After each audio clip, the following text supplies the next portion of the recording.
Margókámmal 40 éve vagyunk együtt, jóban, rosszban. Grillpartival tesszük emlékezetessé ezt a napot. Kurva hagyma, kibab velem. Margó! Hol van a grillrács? Hol?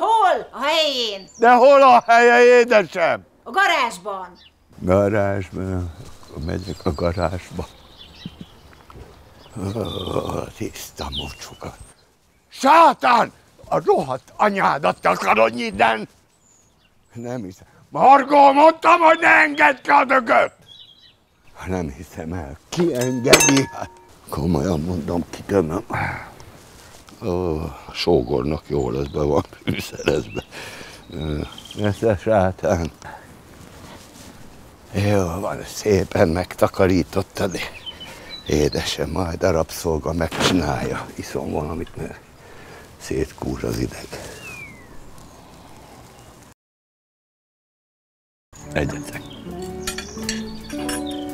Jaj, együtt lenni jó, de együtt tenni is jó.